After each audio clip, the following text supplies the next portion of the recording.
Hello everyone, this is Cikgu Carol from SMK Bintulu. Today we are in Chapter 3, Consumer Mathematics, Savings and Investments, Credit and Debt. For this lesson, we will still be focusing on savings and investments. So what are we going to learn today? Today, you will have to learn a few new terms like potential risk, return, and liquidity. After that, you will be introduced to this new strategy called cost averaging strategy. Lastly, we try to solve a few problems involving savings and investments.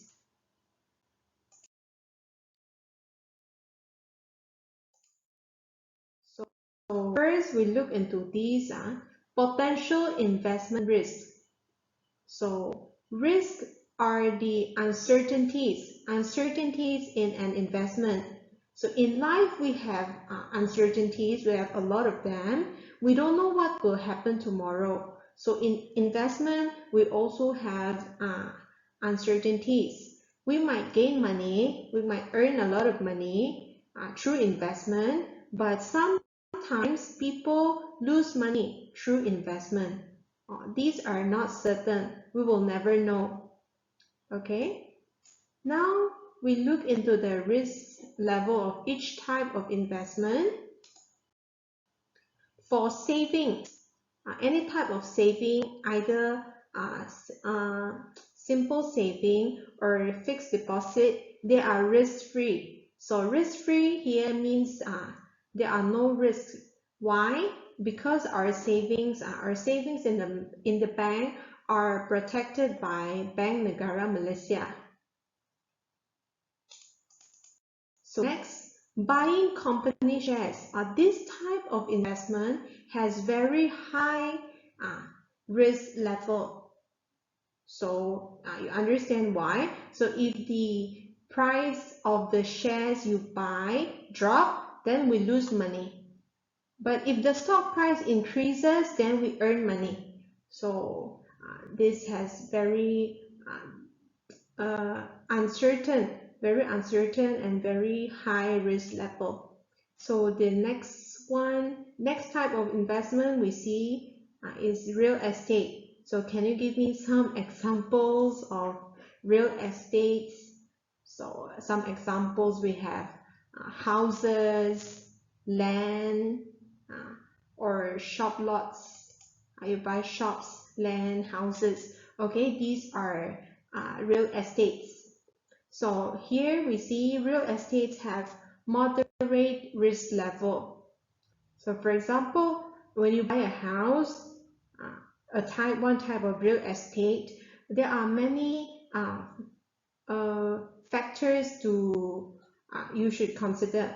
So before buying a house, you need to consider is the location of this house strategic? Can I rent the house later on? So how much rental can I collect when I rent my house? So after a few years, can I resell my house? Is it easy for me to resell my house? Can I get a higher price when I resell my house? So there are also other risks involved. Maybe a typhoon will come and blow away your house. Okay, but normally the price of real estate will keep on increasing even after a few years. When you resell your property, you will still get the same price or higher price. Okay, the last type of investment for unit trust, this basically have low risk level. Okay, because this type of investment is also monitored by Bank Negara Malaysia. So the next term you have to learn is the level of return. So in investment, Higher return means higher profit, means you earn a lot of money. Higher return, higher profit. So for savings and fixed deposit, we get very low return because the bank can only offers you very little interest when you save money in the bank. For example, for fixed deposit, you can get 4% per year, okay, or 6%, or let's say the bank offers you 6%. Let's say you have 1,000 ringgit, then you put them in FD for 1 year, and the bank offers you 6% interest. So after 1 year, how much interest can you get? So after you wait and wait for 1 year, then in the end, you only get 60 ringgit interest. So not much, yeah? Not much considering the amount of time you spend waiting. Okay? Investing in company shares gives you higher return, very high return. You can get rich, you can become wealthy very fast. So if the shares, if the price of the shares increases, goes up, then you can earn a lot of money. But just now we said this high return type of investment has also have high risk. Okay, you can either gain a lot of money, people can also go bankrupt because of these. Okay, the next one, real estate. Real estate has high return level. So let's say we still use the example of the house. Let's say you bought a house, you can collect rental. You can rent your house to other people. Then you can collect money every month. You can collect rent from them every month. So this is a form of return. And after a few years, you can also sell back your house. You can resell your house at maybe a higher price. So from here you can also gain profit. Okay, so this has very high return level. So the next one, unit trust. Unit trust only has moderate return level, but basically they are higher than it provides higher return than keeping money in the bank.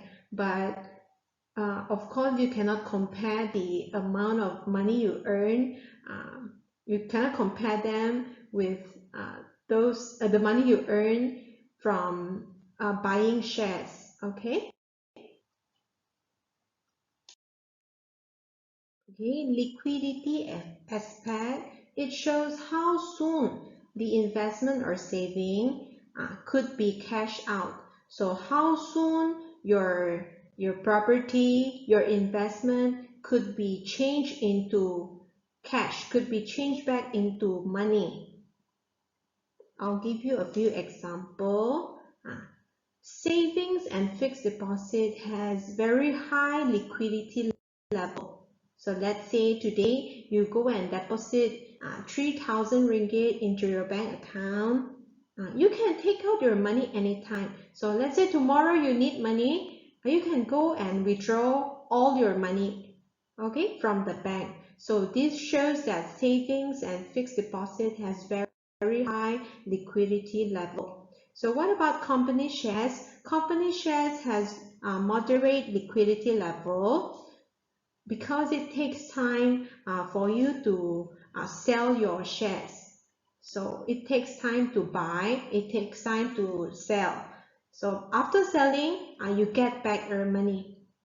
Okay.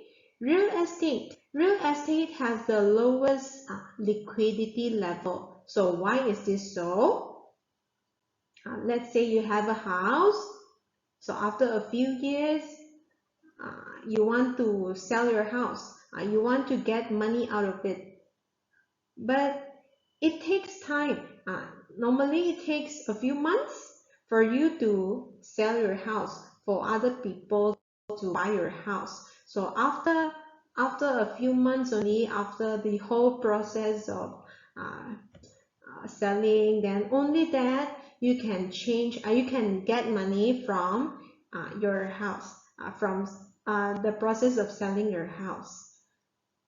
Okay, the last one, unit trust. Unit trust has very high liquidity level. Actually, people fight to buy these.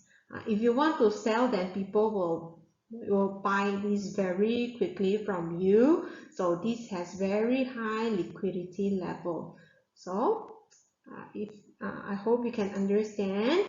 Actually, it is very simple. If you can change your property, your house, your shares very quickly into how quick you can change it back into money. So this is what we call the liquidity level. Okay, now we try Mind Test 3.1D together. This is from your textbook, page 66. Okay, page 66. Question number 5. So let's say Encik Osman sets up a homestay. So he go and purchase a land of 250,000 ringgit. Then he builds a homestay. So what is a homestay? Let's say one day you go somewhere. You don't want to stay in a hotel. Then you can rent this homestay. Okay. The process of setting up this homestay is 500,000 ringgit. So you can see here, he collects 150 ringgit per day. So he rents out his homestay for 100 ringgit every day, if you want to rent.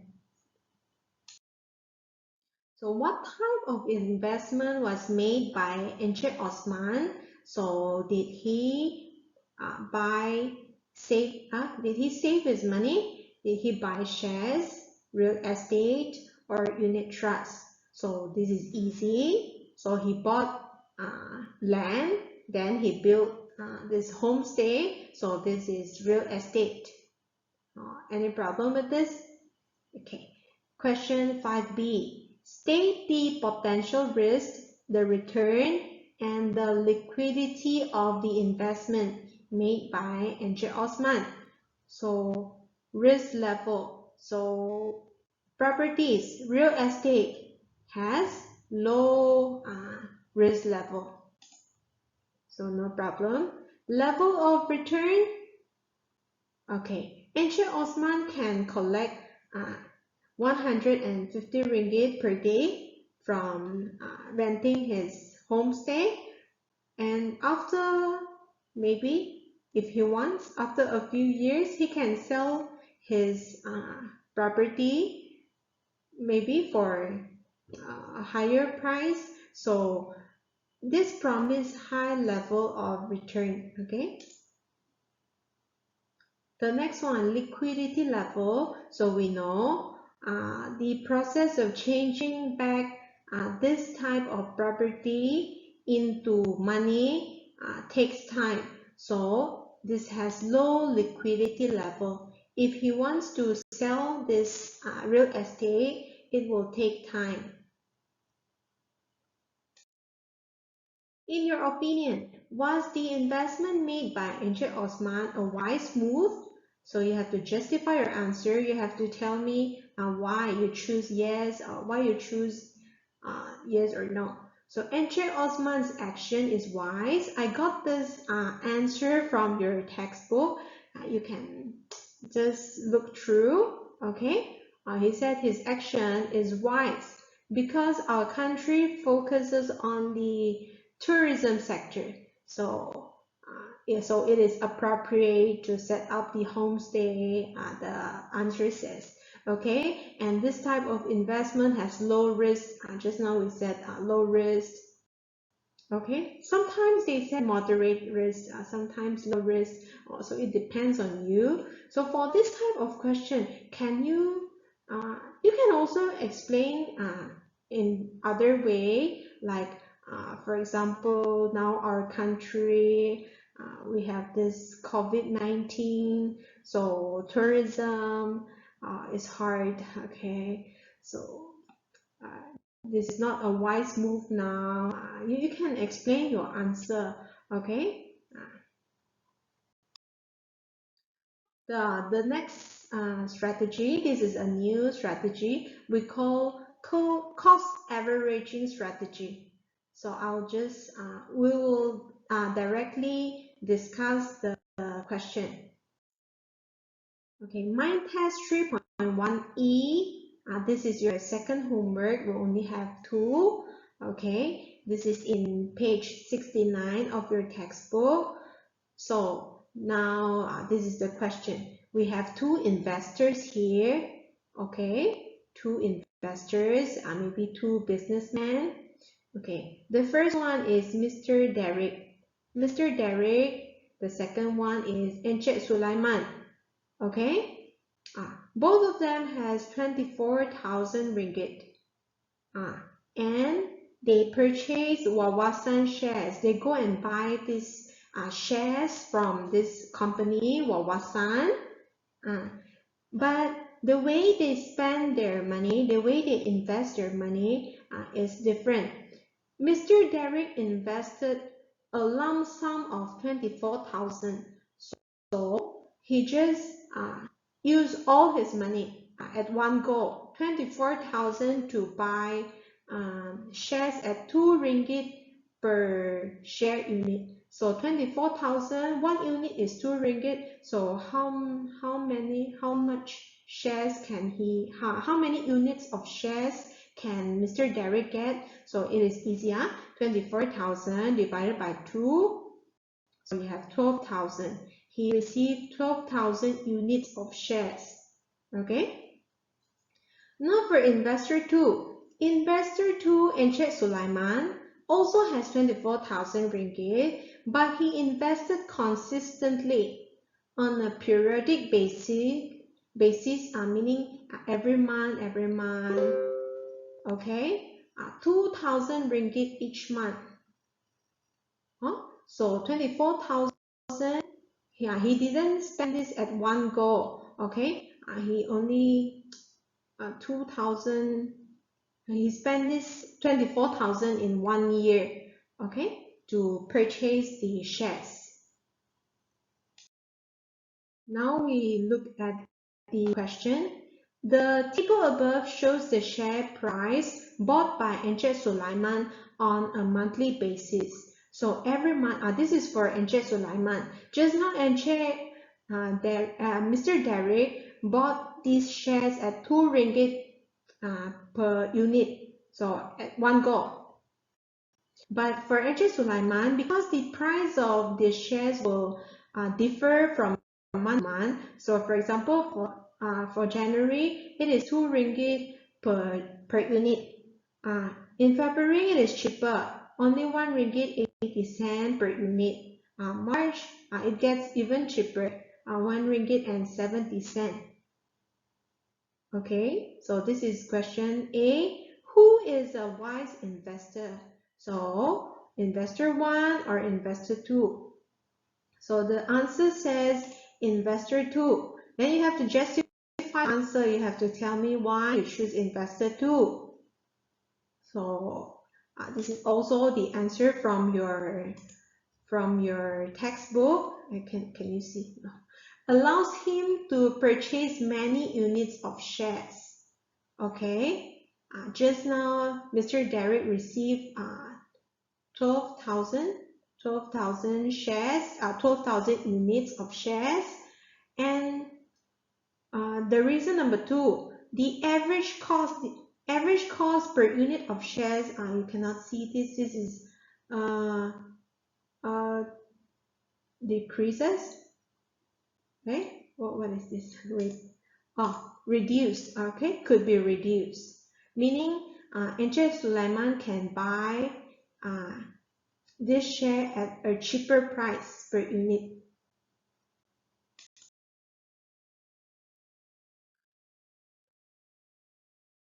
Okay, question B. Calculate the average cost. Okay, what is the average cost per share? For Mr. Derek, it is 2 ringgit. And the number of shares owned by Encik Sulaiman. Okay, for Mr. Derek, it is 12,000 shares, 12,000 units. So how many units of shares can Encik Sulaiman own? Okay, from your textbook, we have this answer. The average cost is 1 ringgit and 80 cent for 1 unit, and Encik Sulaiman can get 13,268 units. So this is cheaper as compared to Mr. Derek, and he also has more shares as compared to Mr. Derek. So how to get this 1 ringgit 80 cent, 13,268, teacher? How?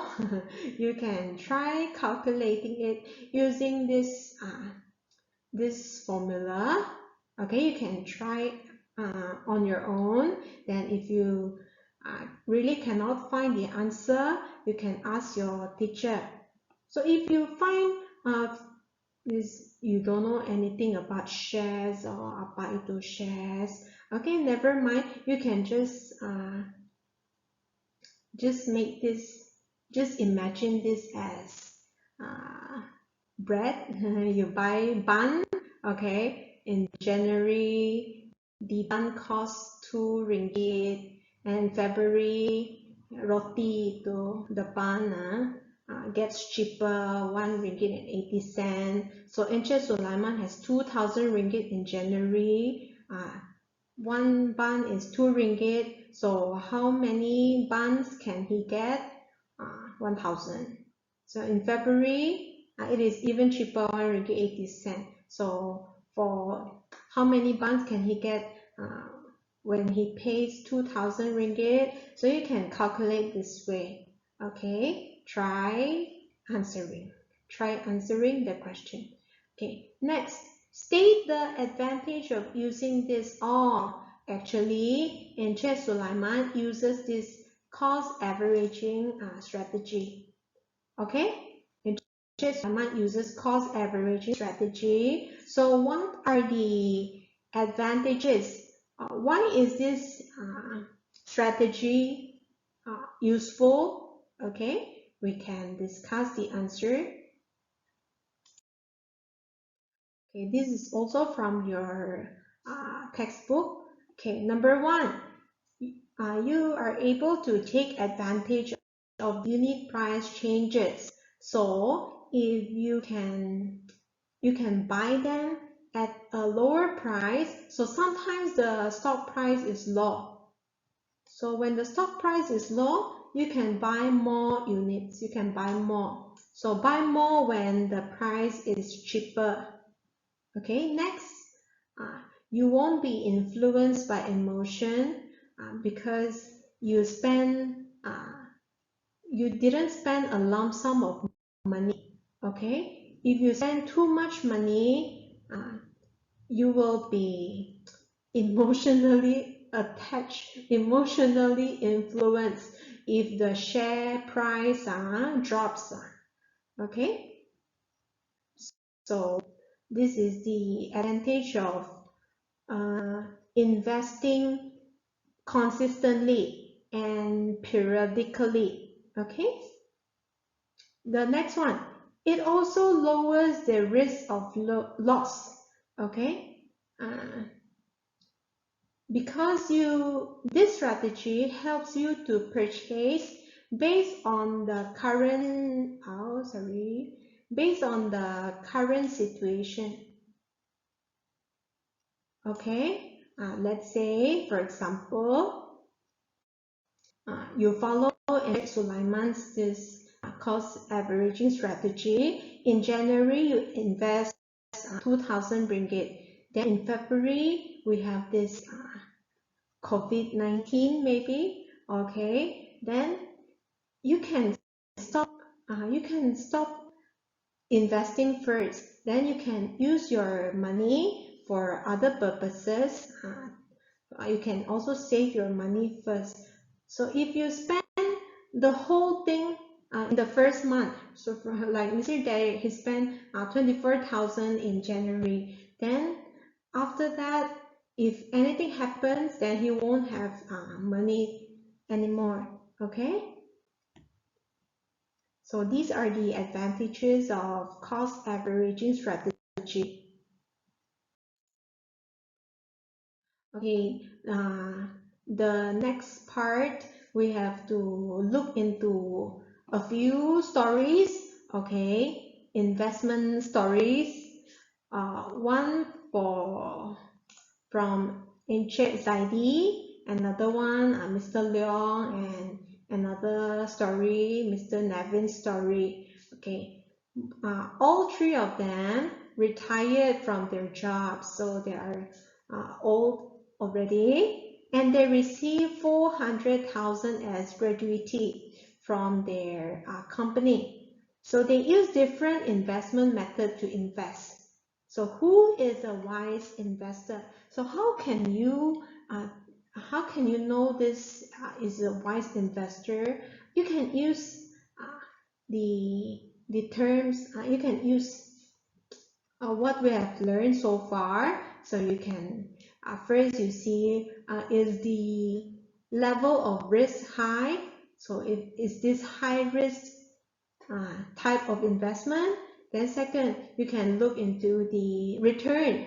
Okay, can this type of investment provide you with high return? Then lastly, the liquidity aspect. Or can if I need money, can I change back this investment into money very quickly, because maybe I need the money someday? Okay, we try to see how they invest their money.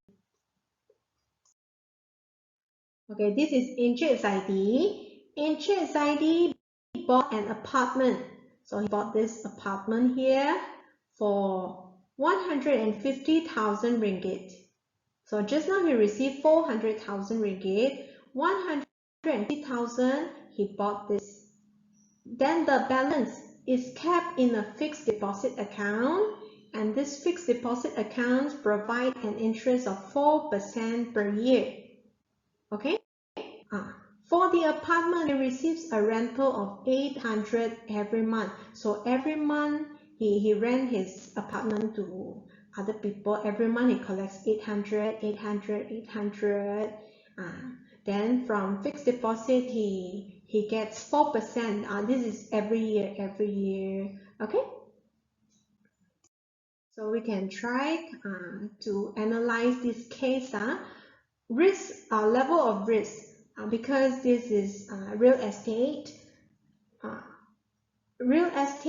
and fixed deposit has very low level of risk. Okay, we discussed this earlier. Okay, now you try to calculate the return on investment, or we call this ROI. You still remember this? You learned this in the previous lesson. ROI. So HSID will receive a return on investment in the form of rent and interest. So the first thing, he rent his apartment. So every month he receives 800. In a year he will receive 9,600 ringgit. Another one, he keep his money 250,000 in the FD. So after 1 year, he also can get 10,000 ringgit out of this. So how to calculate the return on investment, the ROI? Okay, this is the amount of money he earned. Divide them with the amount of money he spent at first, in the first place. You try to calculate the percentage. This is 4.9%. Try to remember these 4 interest ID, ROI, 4.9%. Okay. Liquidity level. So savings are easily converted to cash. Actually, you can take out the money anytime, okay? But property takes time to sell. So one has, this savings has high liquidity level, property has low liquidity level, okay? Now we see in Mr. Leong's case. Mr. Leong invested all his money. I go and buy shares from this money's company at 2 ringgit per unit. Wow, he spent all his money buying shares. Luckily, the company declared a dividend of 8% for that year. So untong he bought these shares. Then during that year, the company gave him a dividend of 8%. So how to count? We try to count this analysis. Level of risk. Okay, this has very high risk level, but luckily he gained profit from this. Okay, return on investment. How to calculate this? You calculate this dividend 8% per year. Okay, so from here he get 32,000. 32,000 over the amount of money he spent in the first place. This is 8%. Okay, this is higher than Mr. Zaidi's. Okay, Mr. Zaidi's ROI. So for ROI, the higher the ROI, the better. Okay, you can also read this. If he sells his shares, it is uncertain. So we have a lot of uncertainties that he will be able to sell the shares at a higher price. When he bought his shares at 2 ringgit, maybe he cannot sell his shares at the same price. Maybe it can. Okay, it depends on the economic situation and the performance of the company stock. Okay, liquidity moderate. Sometimes people will buy your shares. Sometimes you need to wait. Okay. Okay, the last case, Mr. Nevin. Mr. Nevin deposited all his money, 200,000 in a saving account, another 200,000 in a fixed deposit account. So saving account gives him 1% interest every year. Per annum means every year. Then fixed deposit slightly higher, 4%. So he saved all his money. This is not investment actually. He only puts his money into the bank. Okay, the level of risk for both savings and fixed account are very low.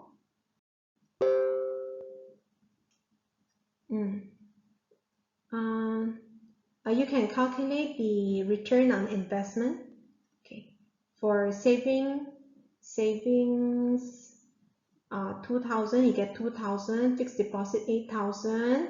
This is how you calculate ROI, the amount of money you earn over the amount of money you spend in the first place, multiplied by 100. This is 2.5%. 2.5% is the lowest, but in terms of liquidity, this is the best. He can take out his money anytime. Okay, savings are easily turned into cash. So from here, we can make conclusion. Mr. Leong is a wise investor because his return on investment value, his ROI value is higher than Encik Zaidi and Mr. Devin. Okay, Mr. Nevin. So the ROI value of Mr. Leong is the highest, followed by Mr. Zaidi, and lastly, Mr. Nevin. Okay? The effectiveness of their investment can be compared based on their return. For this case, we analyze them based on the return level. So this is how you analyze you make conclusion out of the situation, the problems. So this is all for the lesson. So remember to try, this is mind test. Mind test 3.1D, question 5. Just now we tried this question. Mind test 3.1E. Okay, question 2. Question 2. You try this question, and if you have any problem, please do not hesitate to talk to your teacher. Okay. After when the school reopen, then hand in your work to your teacher. For this topic, you have to try a lot. Okay, you try to understand the question, then you try to analyze them. Try to analyze them using the strategies we have learned, then make conclusion out of it. Okay, I hope you can enjoy this topic.